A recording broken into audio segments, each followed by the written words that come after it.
말씀을 듣기 전에 우리의 손을 가슴에 얹고 믿음으로 선포하기를 원합니다. 말씀이 나를 변화시킵니다. 아멘. 이 신앙의 고백과 같이 오늘 주시는 말씀이 우리를 변화시키는 능력의 말씀이 되기를 간절히 축원합니다. 혹시 영화 아마데우스를 아십니까? 예, 아시는 분 계실까요 혹시? 괜히 손들면 안 돼요. 연식이 좀 나가는 거거든요. 이게 제가 어린 시절에 봤던 거 보니까 굉장히 오래된 영화입니다. 그러나 굉장히 유명한 명작이죠. 음악 영화의 시도를 거의 처음 했었던 영화 중에 하나입니다. 이 영화는 궁중음악가인 살리에르가 천재 음악가 모차르트를 만나면서 그가 가졌던 시기와 질투, 그리고 그가 펼쳤던 음모에 대해서 이야기하는 영화입니다. 거의 25년, 30년 가까이 된 영화이지만 지금도 기억나는 건 그 영화 음악의 아름다움이었던 것 같습니다. 그리고 이 영화는 좀 더 과장되게 살리에르의 음모와 또 질투를 부각되어 설명했지만 실제적으로도 역사적으로 살리에르는 모차르트를 질투하고 어려워했었던 인물로 알려져 있습니다. 그래서 그런지 이 살리에르는 그 자체도 굉장히 훌륭한 음악가였지만 그가 음악가로서의 명성보다는 모차르트를 질투했던 이인자로만 역사 가운데 기억되고 있다는 것이죠. 반대로 모차르트는 뛰어난 음악가인 어린 베토벤을 만나서 그는 그 베토벤을 질투하지 않고 그를 격려하고 응원하는 음악가가 됩니다.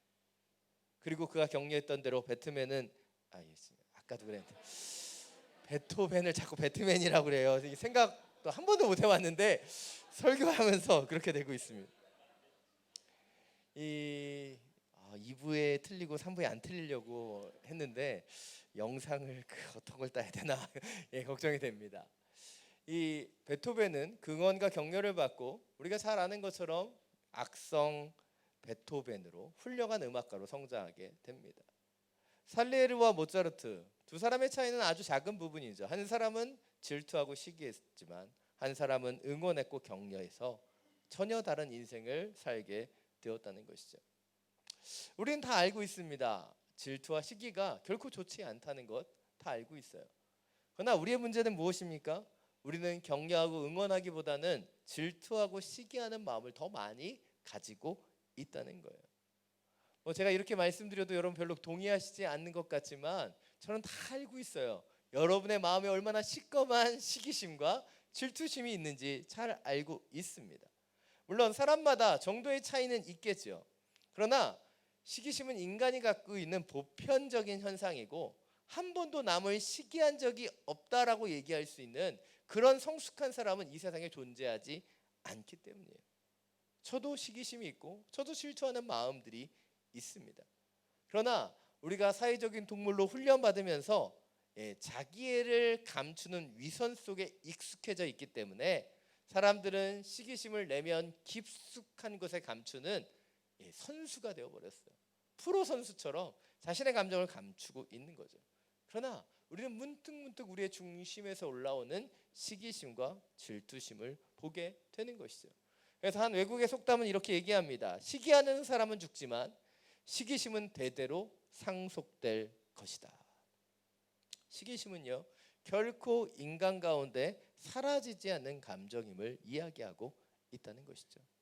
오늘 말씀을 통해서 우리 안에 있는 시기심에 대해서 이해하게 되기를 원합니다. 그리고 그 시기심이 아닌 주님이 원하시는 마음으로 그것을 바꿔가는 우리 모두가 되기를 원합니다. 오늘 본문의 상황을 좀 더 잘 살펴보기 위해서 오늘 본문 바로 앞부분인 요한복음 3장 22절과 23절 말씀을 자막을 통해서 함께 읽겠습니다. 그 예수께서 제자들과 함께 유대 지방으로 가셔서 얼마 동안 제자들과 함께 머무르시며 세례를 주셨습니다. 요한도 살렘 가까이에 있는 에논에서 세례를 주고 있었습니다. 그곳에는 물이 많았기 때문입니다. 사람들이 나와서 세례를 받았습니다. 오늘 본문에서는 예수님께서 세례 요한에게 세례를 받으시고 이제 제자들을 모으셔서 한 곳에서 세례를 주는 사역을 하셨다라고 얘기하고 있습니다. 그리고 23절은 요한도 에논이라는 지역에서 계속해서 세례를 베푸는 사역을 했다라고 이야기하고 있다는 것이죠. 그리고 이 부분을 통해서 우리는 한 가지의 사실을 생각하게 됩니다. 바로 동일한 사역을 두 사람이 하게 되었다는 거죠. 예수님도 세례 요한도 세례를 주는 사역을 하면서 자신들도 모르는 사이에 사람들은 그들을 비교하고 경쟁심이 그들 가운데 생겨날 수 있었다는 거예요. 이것이 오늘 본문에 나타나는 문제점입니다. 오늘 보면 25절 26절에서 이것을 좀 더 구체적으로 얘기하고 있습니다. 다시 한번 함께 읽겠습니다. 요한의 제자들 중 몇 사람과 어떤 유대 사람 사이에 정결 의식과 관련해 논쟁이 붙었습니다. 요한의 제자들이 요한에게 와서 말했습니다. 라삐여, 전에 요단강 건너편에서 선생님과 함께 계시던 분, 선생님이 증언하셨던 그분이 지금 세례를 주고 있는데 사람들이 다 그분께로 가고 있습니다. 오늘 보면 25절에서 정결 의식에 대해서 얘기하죠. 근데 이 정결 의식은 레위기에 나타나는 모세가 율법을 통해서 가르쳐준 누군가 부정하고 누군가 거룩하다라고 하는 그것을 구분하는 예식이 아닙니다. 이것은 세례를 통해서 죄사함을 받는 것을 이렇게 표현한 것으로 보여져요. 왜냐하면 문맥과 상황들을 봤을 때 여기서 얘기하는 정결의식은 세례를 통해서 그들이 거룩해지고 깨끗하게지는 그 모습을 이야기하고 있다고 볼 수 있는 것이죠. 그러나 우리가 좀 더 주목해 보아야 되는 것은 이 정결의식이 무엇인가가 아니라 누가 그 논쟁을 가져왔는가에 대한 부분이에요.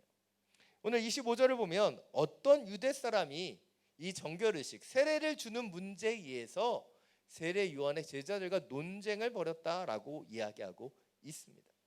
어떤 논쟁이었는지 어떤 내용이었는지는 오늘 본문에서 전혀 언급하고 있지 않습니다. 그러나 이 언급을 우리가 뒤에 내용을 통해서 추측해 보면 아마 이 사람은 예수님께 세례받는 사람이 많다는 내용을 요한의 제자들에게 전달하고 있다는 거예요. 그분께 세례를 받았던 사람들이 어떻게 됐대, 더럽게 됐대 라고 얘기하는 일명 요즘 말로 TMI, Too Much Information을 전달해주는 그런 사람이 된 것이죠. 그런데 그 정보가 이제 세례 요한의 제자들에게 어떤 역동을 일으켜냅니까? 바로 시기심을 부릴 듯 일어나게 했다는 거예요. 그들 가운데 있었던 그 시기심이 발동되어서 그들은 세례 요한을 찾아가서 말하고 있습니다. 라삐여, 선생님께서 증언하셨던 그분이 지금 세례를 주고 있는데 사람들이 다 그분에게 가고 있습니다. 다 그분에게 가고 있습니다. 지금 세례 요한의 제자들이 세례 요한에게 찾아와서 이야기하는 이 이야기의 그 기저에는 어떤 이야기가 깔려 있는 거예요? 선생님이 원조인데, 선생님이 먼저 세례 주기 시작했는데 선생님께 세례 받았던 그 사람이 지금 세례 주기 때문에 사람들이 다 거기로 가고 있다는 거예요. 한마디로 세례 요한의 제자들은 지금 세례 요한의 인기가 사그러들고 새로운 라이징 스타 예수님을 견제하면서 얘기하는 거예요. 사람들이 다 거기로 가고 있다. 그런데 이런 시기심의 문제는 단순히 세례 요한의 제자들만의 문제가 아니죠. 우리의 문제이기도 하고요. 당시에 있었던 수많은 사람들의 문제였습니다. 또한 예수님의 제자들도 동일한 시기심 가운데 시달리죠. 마가복음 9장 38절을 보면 한 제자가 예수님을 찾아서 말합니다. 선생님, 선생님의 이름으로 귀신을 쫓는 어떤 사람을 보고 우리를 따르는 자가 아니어서 우리가 그들에게 하지 못하게 했습니다. 뭐예요? 무거운 장 달라고 얘기하는 겁니다. 자랑스럽게 누가 함부로 예수님의 이름을 사용하길래 우리가 못하게 했어요. 지금 이 제자가 왜 이렇게 예수님께 와서 얘기하고 있는 거예요? 지금 예수님 이름 안에 로얄티가 있다, 법적 소송을 하겠다, 이런 얘기가 아닙니다. 왜 그것을 예수님께 와서 얘기하고 있는 거예요? 어찌 보면 그들의 마음 중심 가운데 예수님의 이름으로 귀신을 쫓아내는 그들의 능력에 대한 시기는 아니었을까 생각해 보게 된다는 것이죠. 근데 예수님은 그런 제자들에게 뭐라고 말씀하십니까? 못하게 하지 마라. 누구든지 우리를 반대하지 않으면 우리 편이다. 네 편 내 편을 나누는 그런 그 제자들의 모습을 지적하시면서 그들이 내 이름으로 귀신을 쫓는 그 일들을 못하게 하지 말라고 말씀하셨어요. 왜입니까? 예수님의 이름으로 그 권세를 사용하는 사람이라면 예수님을 욕되게 할 만한 사람이 아니기 때문이고, 또 이 지적들이 제자들이 그 사람을 시기하기 때문에 일어난 것이라고 생각하셨기 때문이죠. 그렇습니다. 오늘 세례 요한의 제자들과 예수님의 제자들의 공통점이 있어요. 무엇입니까? 바로 시기심으로 자신의 생각으로 판단하고 움직이고 있다는 거예요. 너무 중요한 부분이에요. 시기심에 들어가서 자기 생각으로 판단하는 거예요. 그들은 어떤 사람이었어요? 하나님의 사람들입니다. 하나님의 일을 하고 있어요. 세례를 주는 일들을 하고 있고 세례 요한을 섬기며 예수님을 섬기고 있는데 그들은 그들의 마음속에 시기심이 들어올 때 자꾸 자신의 생각으로 판단하고 움직이고 있다는 것이죠. 마태복음 16장 16절 많이 들어보셨죠? 베드로의 신앙 고백이 나타나는 절입니다. 주는 그리스도시요 살아계신 하나님의 아들이십니다. 베드로의 유명한 신앙 고백이 나타나죠. 그리고 이 신앙 고백을 예수님께서 기뻐하시고 베드로를 칭찬하십니다. 그리고 이 신앙 고백을 통해서 이제는 때가 되었다고 생각하시고 제자들에게 처음으로 당신이 당할 순환과 부활에 대해서 말씀해 주시죠. 그런데 이 순환에 대해서 예고하자 베드로가 어떻게 반응합니까? 주여 절대로 안 됩니다. 그런 일이 죽게 일어나서는 안 됩니다 라고 흥분하는 거예요. 그리고 그때 예수님께서 베드로에게 말씀하시죠. 사탄아 내 뒤로 물러가거라. 너는 나를 넘어뜨리는 걸림돌이다. 내가 하나님의 일을 생각하지 않고 사람의 일만 생각하는구나. 내가 하나님의 일은 생각하지 않고 사람의 일만 생각하는구나. 이 모습은요, 사람이 자기의 생각과 시기심 가운데 들어갈 때의 모습입니다. 그때 사람들은요, 하나님의 일을 하고 있지만 사람의 일만 생각하게 되는 거예요. 이것이 오늘 첫 번째 포인트입니다. 우리가 시기심의 노예가 되어버리면 하나님의 일을 한다고 하면서도 사람의 일만 생각할 수 있다는 거예요. 좀 전에 말씀드린 것처럼 세례 요한의 제자들도 예수님의 제자들도 다 주님의 일을 하고 있었어요. 하나님의 일을 감당하고 있습니다. 근데 그들 마음속에 시기심이 들어오자 그들은 더 이상 하나님이 일을 생각하는 것이 아닌 사람의 일만 생각하고 있는 것이죠. 요한복음 1장을 보면 수많은 사람들이 찾아와서 세례 요한에게 당신이 누구냐고 묻습니다. 그때 세례 요한이 대답하죠. 나는 선지자 이사야의 말과 같이 주의 길을 곧게 하라고 광야에서 외치는 소리다. 광야에서 외치는 소리다. 이 고백을 누가 가장 많이 들었을까요? 세례 요한의 제자들이 분명히 들었을 거예요. 그런데 지금 그들은 시기심의 노예가 되어 지금 그들이 바라봐야 하는 것을 놓치고 있는 거예요. 사람의 일만 생각하는 것이죠.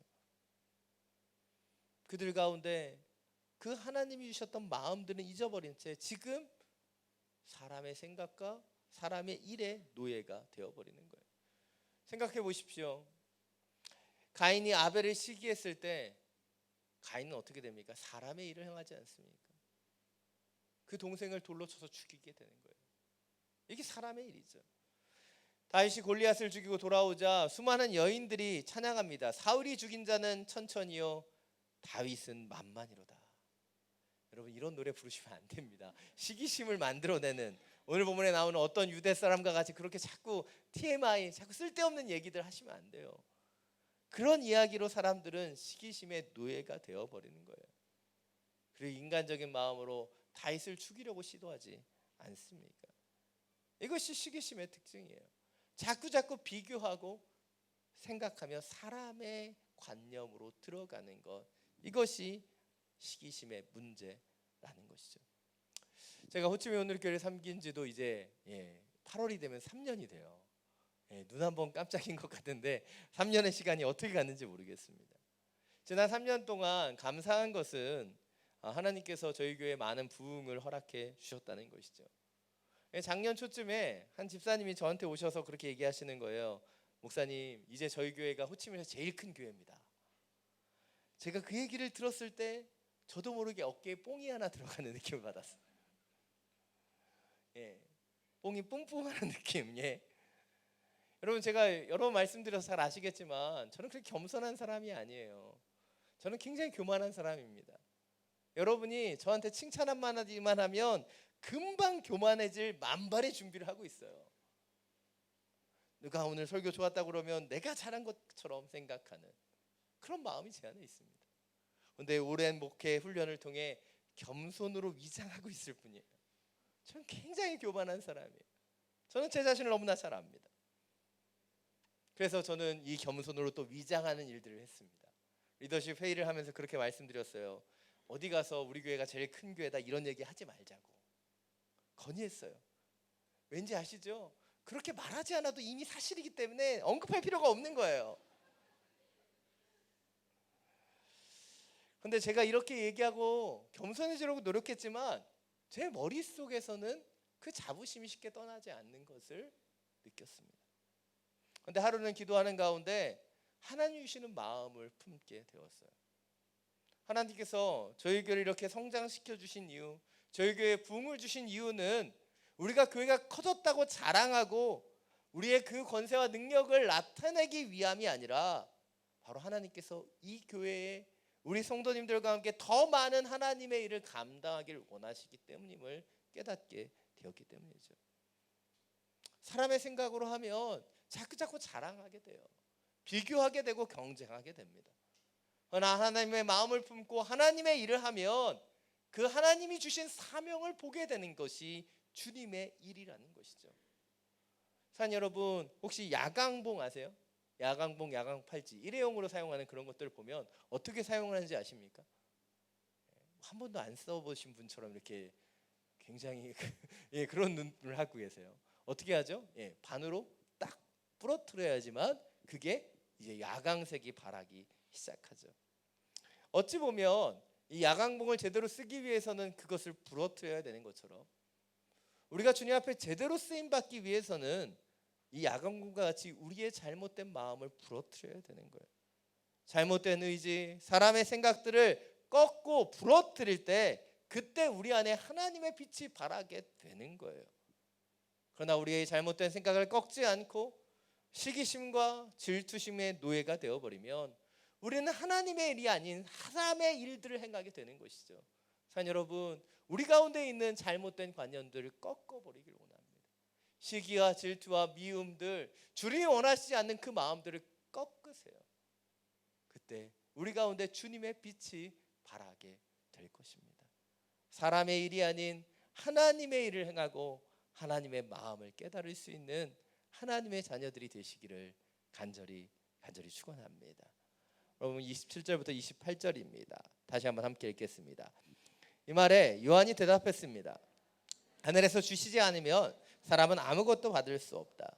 내가 전에 나는 그리스도가 아니고 그분보다 앞서 보냄을 받은 사람이다 한 말을 증언할 사람들은 바로 너희다. 오늘 시기심에 빠져있는 제자들에게 세례 요한은 대답하고 있습니다. 하늘에서 주시지 않으면 사람은 아무것도 받을 수 없다. 하늘에서 주시지 않으면 사람은 아무것도 받을 수 없다는 거예요.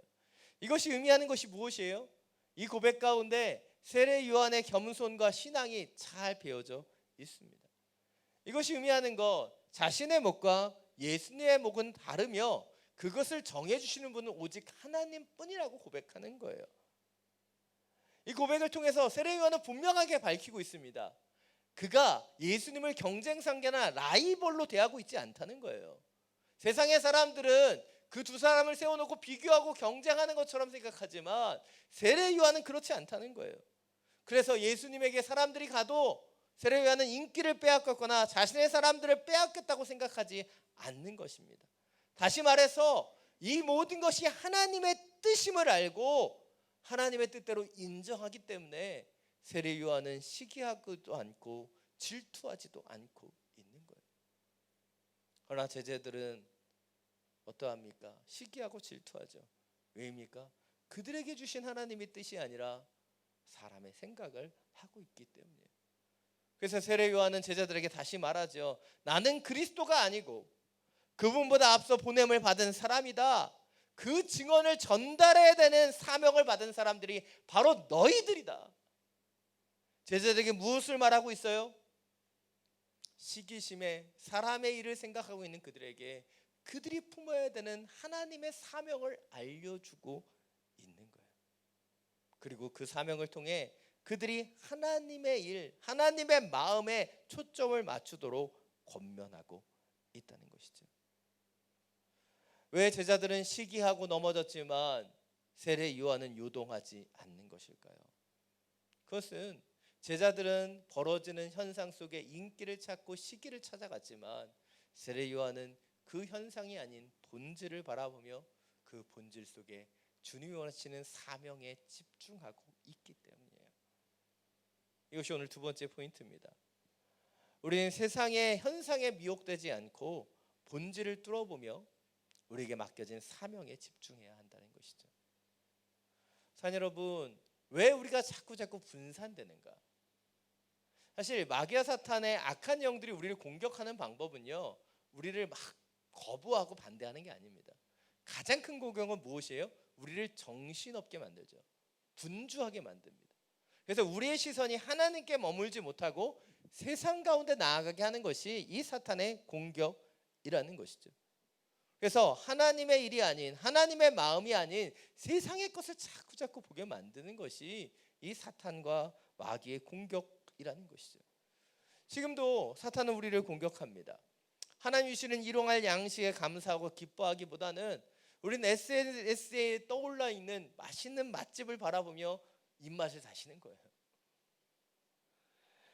교회 앞을 아름답게 흐르고 있는 사이공강을 즐거워하기보다는 우리는 저 SNS에 올라와 있는 그리스 산토리니 바다를 그리워하는 거죠. 블루만 보면 다 산토리니. 우리의 모습은 어떠합니까? 우리에게 허락하신 것에 대한 감사보다는 주어지지 않은 것에 대한 허황된 욕망으로 나아갈 때가 너무나 많이 있다는 거죠. 그래서 제가 공개적으로 몇 번 말씀드렸잖아요. 전 SNS 하는 것을 그렇게 권면하지 않는다. 왜입니까? 그것을 통해서 우리가 자꾸 허황된 욕망으로 가기 때문이에요. 여러분 그렇지 않고 잘 쓰실 수 있으면 좋은 기능들을 잘 사용하십시오. 그러나 여러분이 그것을 하면서 내가 자꾸 허황된 욕망으로 들어간다면, 비교와 시기 가운데 들어간다면 그것을 내려놓아야 되는 것이죠. 오늘 본문을 보십시오. 세례 요한은 시기와 비교와 질투 가운데 들어가지 않아요. 왜입니까? 그가 바라보고 있는 것은 본질이고 사명이기 때문이에요. 오늘 세례 요한은 말하고 있습니다. 나는 그리스도가 아니고 그분보다 앞서 보냄을 받은 사람이다.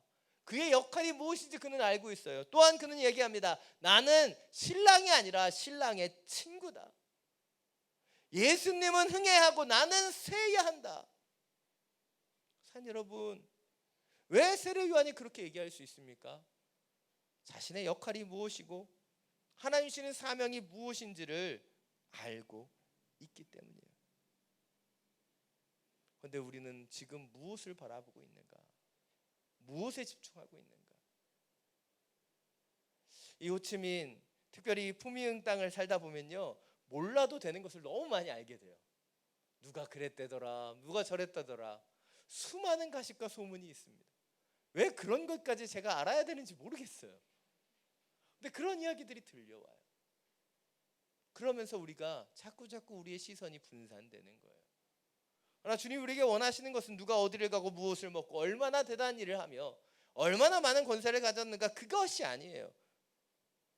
주님 우리에게 집중하게 원하시는 것은 오늘 내게 허락하신 주의 것을 바라보는 것이죠. 오늘 허락하신 이 하루를 보는 것이고, 우리에게 허락하신 직장에 감사하는 것이고, 우리에게 맡겨진 가족과 그 자녀들을 바라보는 것이고, 이 시간 예배하며 주님이 우리에게 집중하기를 원하시는 하나님의 사명을 바라보는 것이죠. 사랑 여러분 지금 무엇에 집중하고 계십니까? 지금 여러분은 무엇을 생각하고 계십니까? 지금 이 순간에도 예배 끝난 다음에 뭘 먹으러 갈까 고민하는 분들이 있다면 회개하게 되기를 원합니다. 이 예배의 자리에서 우리가 집중해야 되는 것은 무엇이에요? 주님이 우리에게 주신 마음이에요. 사명입니다. 오늘 세례 요한과 같이 우리가 주님께서 우리에게 주신 사명에 집중하면 우리의 시선은 분산되지 않습니다. 우리는 시기와 질투 가운데 나아가지 않게 되는 거예요. 여러분, 타인을, 다른 사람을, 다른 일을 보지 마세요.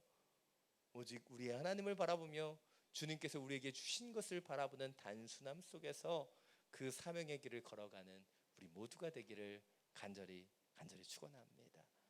오늘 보면 29절부터 30절입니다. 마지막으로 함께 읽겠습니다. 신부를 얻는 자는 신랑이다. 신랑의 친구는 신랑을 기다렸다가 신랑의 음성을 들으면 그 음성으로 인해 매우 기뻐한다. 나는 이런 기쁨으로 충만하다. 그분은 흥해하고 나는 쇠해야 한다. 오늘 말씀에서 세례 요한은 예수님을 신랑으로, 그리고 자신을 신랑의 친구로 비유하고 있고요. 그리고 예수님을 찾아오는 사람들을 신부라고 얘기하고 있는 거예요. 그러기에 수많은 사람들이 예수님을 찾아오는 것을 신부가 신랑을 만나러 오는 것으로 얘기하고 있고, 그렇게 수많은 사람들이 신랑을 만나러 오는 것을 자신이 신랑의 친구이기 때문에 시기하거나 질투하지 않고 기뻐할 수 있다고 얘기하는 거예요. 여기서 가장 중요한 건 무엇입니까? 세례 요한이 자기 자신을 신랑이라고 얘기하지 않는다는 거예요. 자기 자신을 신랑의 친구라고 묘사하고 있다는 거예요. 너무나 중요한 부분입니다. 가끔씩 결혼식에 가면요, 민폐 하객이라고 불리우는 분들을 보게 됩니다. 그런 분들을 보면 제정신이 아닌 것 같아요. 왜 그런지 모르겠어요. 가끔씩 신부보다 더 화려하게 메이크업을 쳐바르고 오세요. 옷도 브링브링하게 자기가 신부인 줄 아는 것 같아요. 그런 사람들을 우리가 민폐 하객이라고 부르잖아요. 근데 왜 그러는 거예요? 자기가 결혼식의 주인공이 되고 싶어서 그러는 거예요. 근데 그분이 아무리 화려한 옷을 입고 아무리 이쁘게 메이크업을 받고 와도요, 그 사람은 결코 주인공이 될 수 없어요. 왜입니까? 그 결혼식의 주인공은 이미 정해져 있기 때문이에요.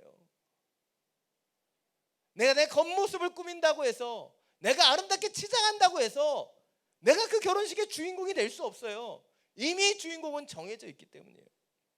오늘 세례 요한은 하나님의 그 주인공이 누군지 알고 있는 거예요. 자기가 주인공이 되려고 하지 않습니다. 자기의 역할이 어디이고 자기의 자리가 무엇이며 자기가 누려야 되는 기쁨이 무엇인지 그는 분명히 알고 있어요. 그래서 세례 요한은 자기가 신랑이 되려고 하지 않고 신랑의 친구로서의 기쁨에 참여하는 거예요. 이것이 마지막 세 번째 포인트입니다. 우리는 우리의 인생의 주인공이 되려고 하지 말고 신랑 대신 예수님의 기쁨에 참여하는 신랑의 친구가 되어야 한다는 거예요. 신랑의 친구. 우리 옆에 분에게 이렇게 인사하겠습니다. 당신은 신랑의 친구입니다. 한 번 더 정확하게 얘기하겠습니다. 당신은 주인공이 아닙니다. 딱 봐도 주인공이 아닌 게 느껴지죠? 주인공은 좀 코도 오똑하고 얼굴도 좀 잘생기고 각도 나와야 돼요. 근데 우리는 자꾸 어떻게 보면 인생의 주인공이 되고 싶어요. CCC 전도지인 사형리를 보면 이 영적인 원리를 잘 보여주는 하나의 그림이 있습니다. 이 원으로 그려져 있는 게 우리 인간의 마음이에요. 그리고 이 마음의 중심 가운데 뭐가 있어요? 의자가 있죠. 의자로 이렇게 그렸지만 여기에서 보좌라고 표현해야 됩니다. 우리 마음의 중심 가운데 위에 그림을 보면 누가 있어요? 내 자신이 거기에 올라가 있어요. 근데 내 자신이 그 보좌 위에 앉아 있으면 예수님께서 그 자리에 계실 수 없는 거죠. 그래서 십자가가 어디 있어요? 마음 밖으로 밀려나는 거예요. 자기 자신이 인생의 주인공이 되어 그 보좌에 앉게 되면 우리는 우리의 마음속에 주님이 계실 수 없게 되고 좌절과 혼란 속에서 우리는 기쁨을 잃어가게 되는 거예요.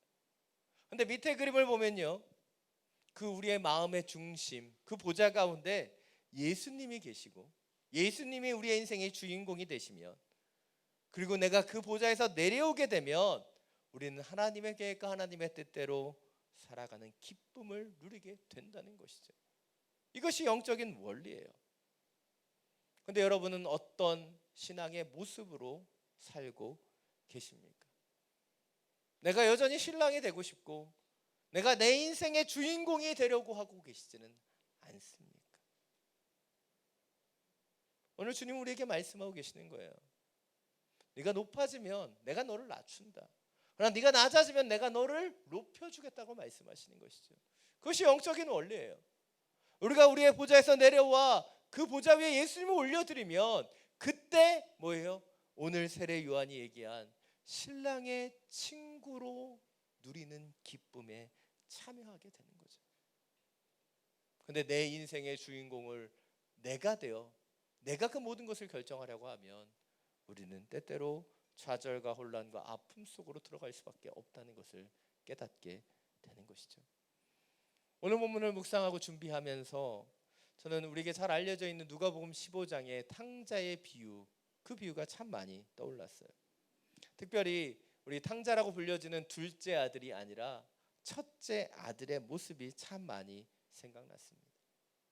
둘째 아들은 아버지의 유산을 미리 받아서 먼 나라에 가서 그것을 다 탕진하고 주염염의 열매를 먹다가 아버지의 집에 종이라도 돼야지라고 돌아오죠. 근데 돌아온 그 아들을 아버지는 기다리고 기다렸다가 그 아들을 맞이합니다. 그 아들의 입에 키스하고 손에 반지를 끼워주며 다시 아들로서의 직위를 회복하죠.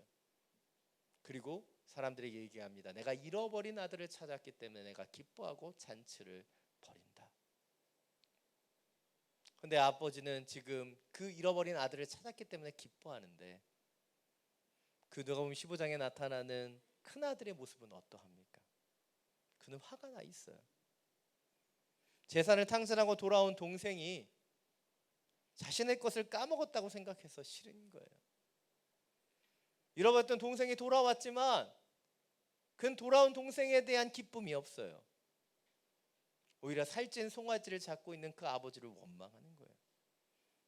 그래서 그가 집에 갔을 때 집안에 잔치가 벌어지는 것을 보고 밖에서 씩씩거리고 서 있는 거예요.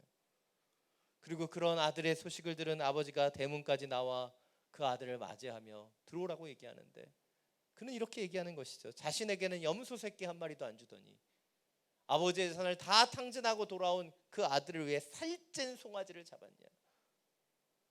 여러분, 큰아들보다 더 억울한 사람이 있어요. 누구예요? 살찐 송아지예요. 근데 지금 아들은 지금 불평과 불만 속에 들어가는 거예요. 이것이 우리의 인생의 모습입니다. 우린 때때로 큰아들과 같아요. 지금 작은 아들이 돌아와 아버지는 그 잃었던 아들을 찾은 기쁨 가운데 있는데 큰아들은 뭐예요? 여전히 나는 염소 주지 않았는데 왜 쟤한테는 살찐 송아지 주냐? 비교하고 경쟁하며 살아가는 거예요. 그런 큰아들에게 그 아버지가 뭐라고 얘기합니까? 누가복음 15장 31절 32절입니다. 우리 자막을 통해서 함께 읽겠습니다. 아버지가 말했다. 너는 항상 나와 함께 있지 않았느냐? 또 내가 가진 모든 것이 다 내 것이다. 그러나 내 동생은 죽었다가 다시 살아났고 내가 그를 잃었다가 찾았으니 우리가 잔치를 벌이며 기뻐하는 것이 당연하다.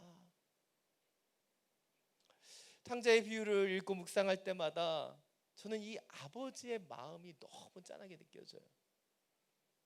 특별히 세 자녀를 키우면서 아버지가 되고 나니까 더 마음이 많이 느껴집니다.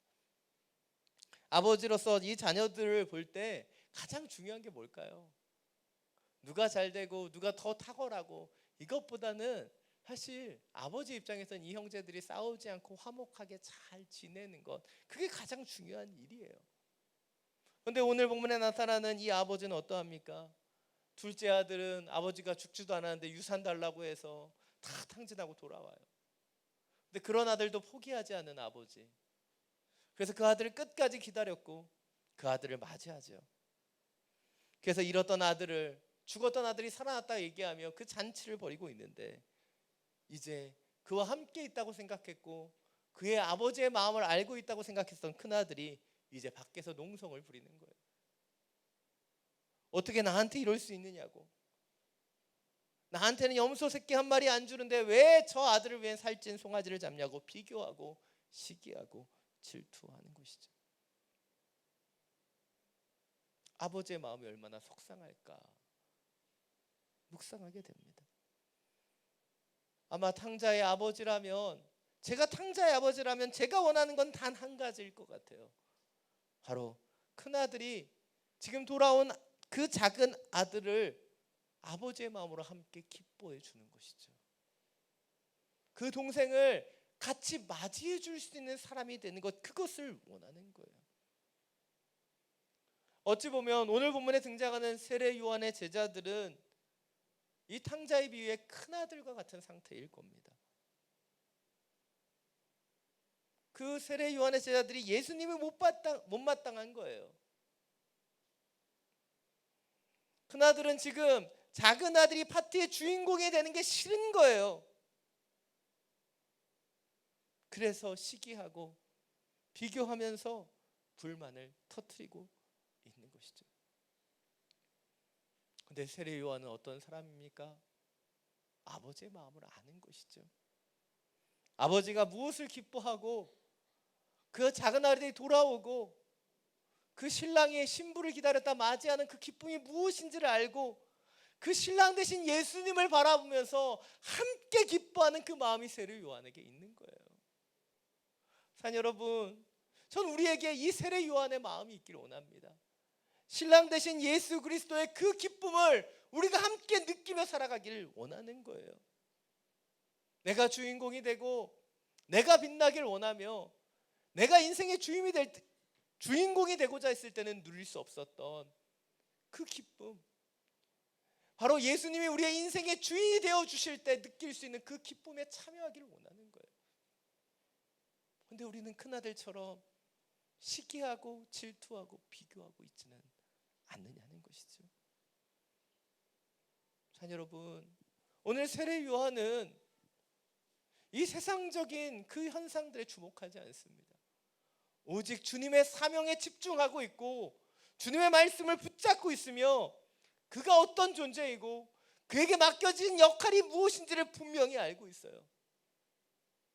그래서 바로 신랑이신 예수 그리스도의 기쁨에 참여하는 신랑의 친구가 될 수 있었던 거예요. 그는 고백합니다. 그는 흥하여야겠고 나는 쇠하여야 하리라. 어떻게 이런 고백이 가능합니까? 바로 신랑 대신 예수님을 기뻐할 수 있는 그 신랑의 친구이기 때문이죠. 사랑하는 여러분, 오늘 이 말씀을 통해 세상을 바라보고 있었던, 그럴 때때로 시기와 질수 속에 들어갔었던 우리의 마음들을 돌아보기를 원합니다. 그리고 우리의 마음 속에 주님 원하시는 사명을 찾아가기를 원해요. 세상의 현상이 아닌 그 본질을 뚫어다보고 주님이 우리에게 원하시는 그 마음을 품기를 원합니다.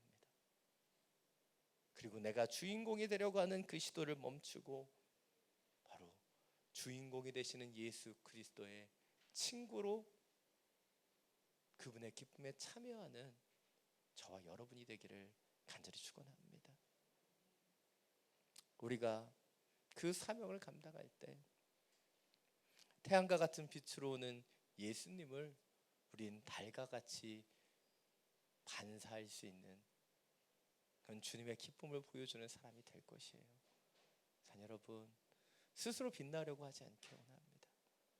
빛이 되시는 주님의 그 빛을 받아 사람들에게 은은한 빛을 나눠주는 달과 같은 인생, 신랑 되신 예수님의 친구로 살아가는 그 기쁨을 우리 모두가 누리게 되기를 간절히 축원합니다.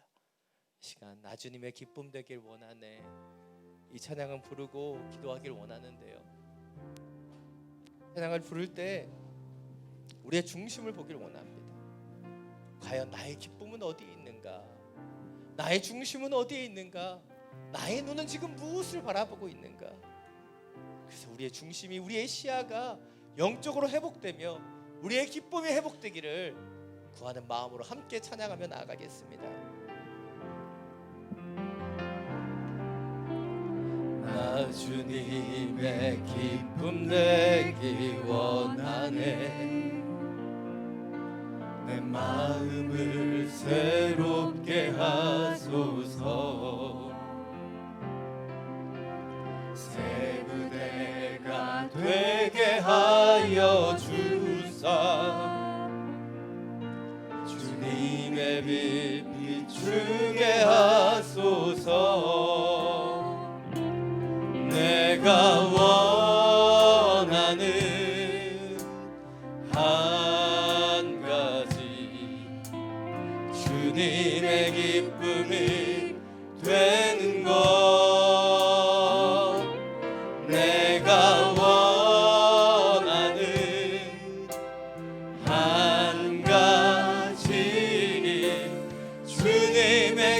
기쁨이 되는 것. 겸손히 내 마음 드립니다. 겸손히 내 마음 드립니다. 나의 모든 것 받으소서. 나의 마음 깨끗게 씻어주사 주의 길로 행하게 하소서. 내가 원하는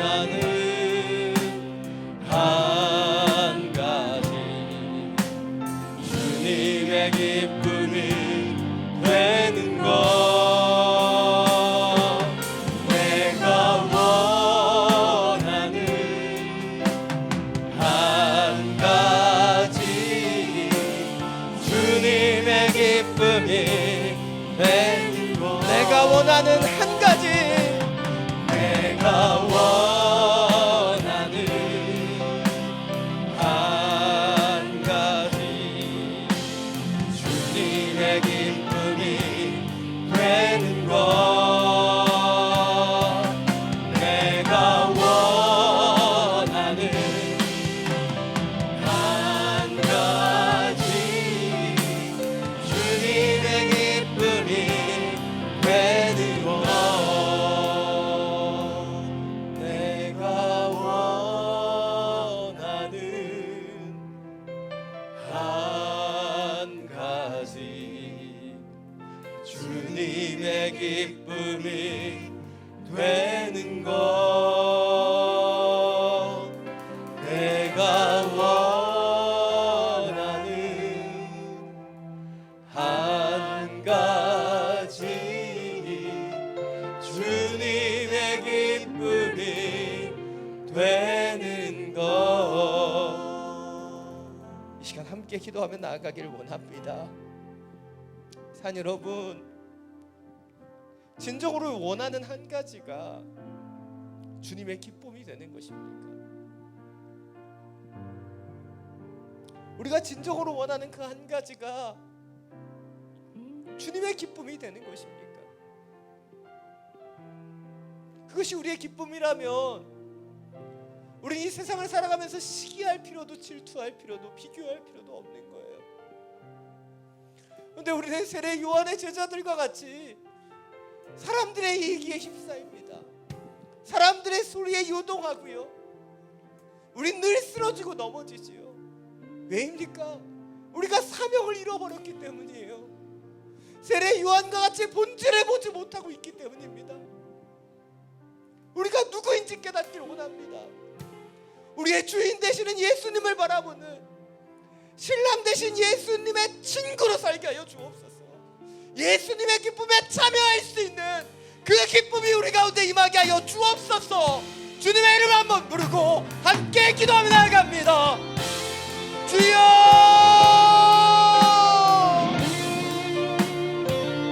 주님,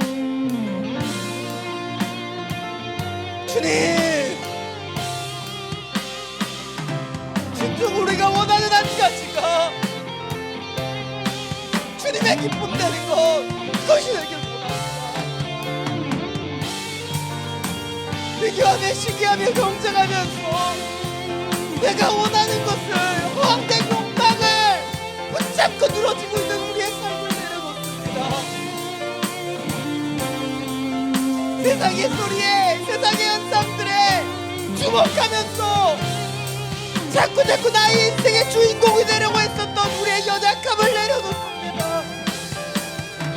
이제 나의 모자를 예수님께 올려드리고 그분의 뜻대로 신랑의 친구로 그분의 기쁨에 동참하는 주의 자녀가 되기를 원합니다. 세례 요한과 같이 고백하게 되기를 원합니다. 그는 응하여야겠소, 나는 쓰여하리라. 날마다 나는 충돌하게 했던 사도 바울의 고백과 같이 우리의 연약함을 죽입니다. 우리의 죄악된 본성들을 죽입니다. 세상을 바라보며 시기와 질투 가운데 있었던 우리의 연약함을 죽입니다. 주여, 주님으로 살아나며 주님의 능력으로 일어나며 주님의 기쁨에 참여하는 주의 아들 딸 되게 하여 주옵소서. 우리의 영혼을 새롭게 하여 주옵소서. 우리의 중심을 만져주시사 주님 원하시는 그 기쁨, 주님의 사명을 감당하는 그 기쁨, 주의 길을 예비하는 소리가 되는 그 기쁨, 신랑의 친구로서 그릴 그 기쁨 가운데 들어가게 되기를 원합니다.